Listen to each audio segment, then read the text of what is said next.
बहुत ही गरीब गांव में एक बूढ़ी माँ अपने बेटे विकास के साथ रहती थी। विकास दूसरों के घरों में मजदूरी करके किसी तरह जीवन यापन करता था, लेकिन अपनी माँ के लिए वह बहुत ही आज्ञाकारी और समर्पित बेटा था। विकास दिन भर खेतों में काम करता, लोगों के घरों में मजदूरी करता और जो भी थोड़े बहुत पैसे कमाता उन्हें माँ के हाथ में रख देता। ऐसे ही एक दिन जब वह शाम को घर लौटा तो उसकी माँ दरवाजे पर उसकी राह देख रही थी। अरे बेटा, तू आ गया। आज बहुत देर कर दी। हाँ माँ, आज काम थोड़ा ज्यादा था इसलिए देर हो गई, लेकिन देखो मैं कुछ पैसे लाया हूँ। विकास ने अपनी छोटी सी गठरी से मुट्ठी भर सिक्के निकाले और माँ के हाथों में रख दिए। माँ की आंखों में खुशी और ममता के आंसू भर आए। माँ पैसे देखकर भावुक होकर, बेटा तू दिन भर मेहनत करता है पर खुद के लिए कुछ नहीं सोचता, कुछ पैसे अपने लिए भी रख लिया कर। माँ, जब तक तू खुश है मैं खुश हूँ। मेरे लिए सबसे बड़ी दौलत तेरी मुस्कान है।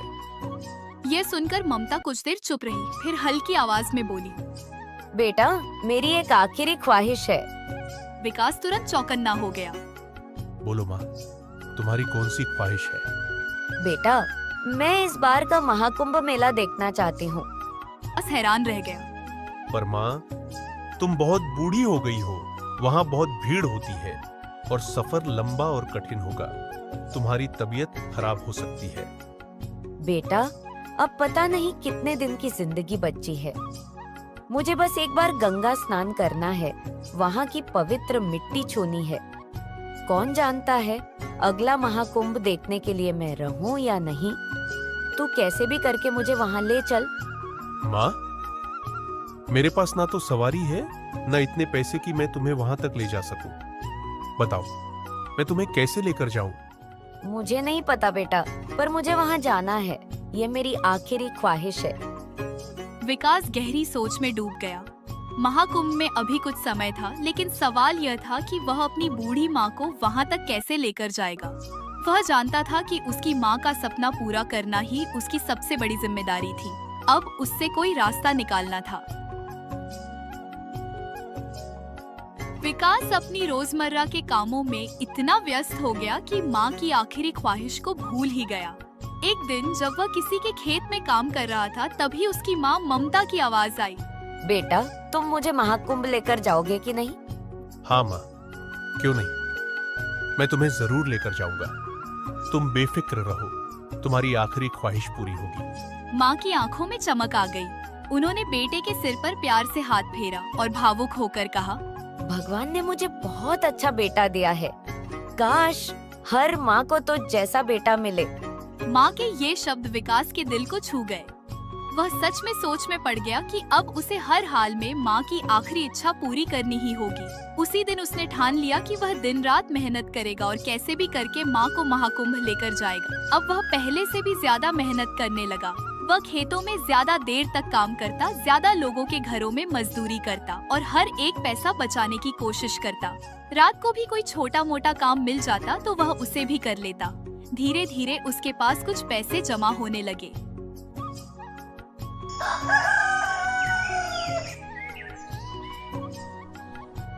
एक शाम जब वह घर लौटा तो उसने माँ से कहा, माँ, मैंने कुछ पैसे जमा कर लिए हैं, लेकिन एक समस्या है।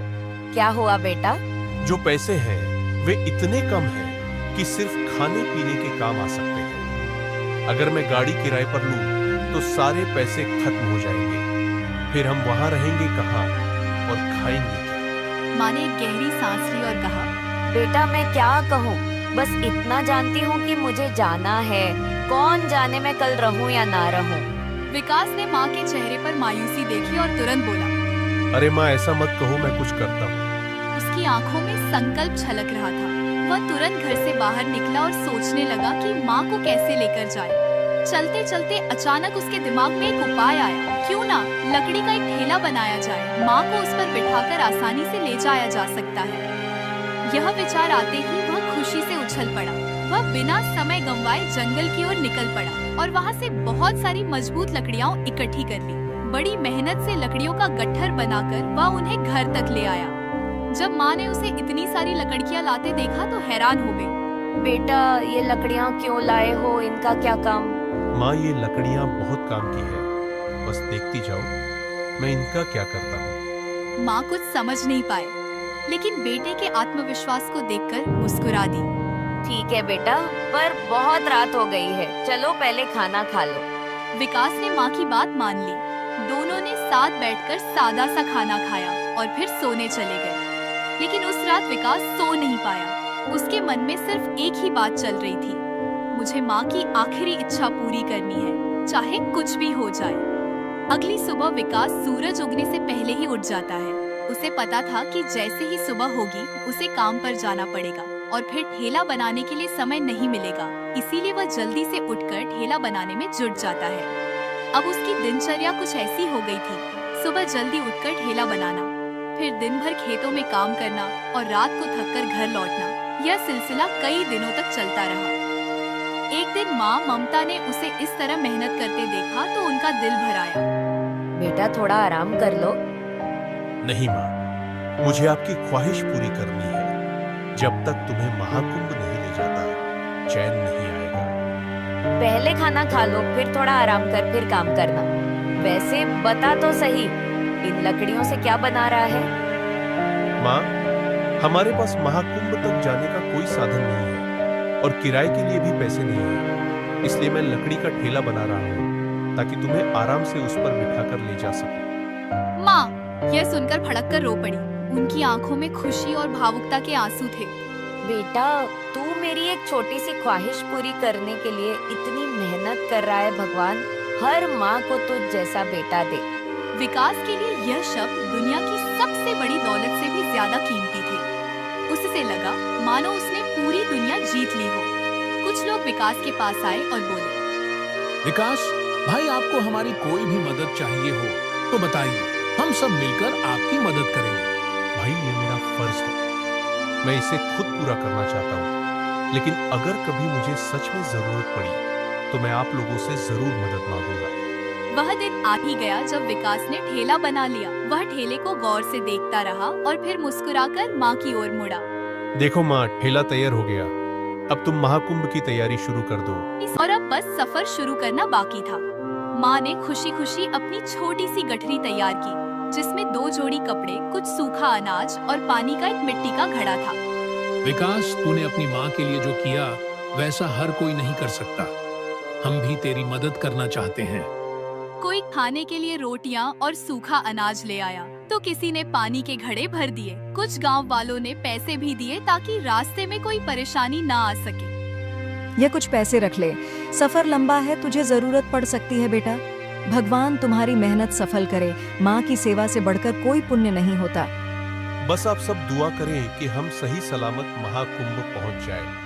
विकास पहले संकोच कर रहा था, लेकिन गांव वालों के स्नेह को देखकर सबको धन्यवाद किया और मदद स्वीकार कर ली। अब उनके पास खाने पीने का सामान और थोड़े पैसे भी हो गए थे, जिससे यात्रा थोड़ी आसान हो गई। विकास ने माँ को ठेले पर बैठाया और महाकुंभ की ओर चल पड़ा। आंखों में माँ की आखिरी ख्वाहिश पूरी करने का संकल्प लिए आखिरकार वे महाकुंभ पहुँच गए।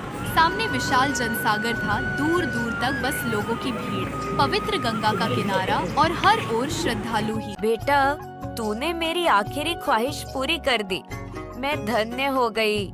विकास ने माँ को ठेले से उतारा और धीरे धीरे गंगा किनारे तक ले गया।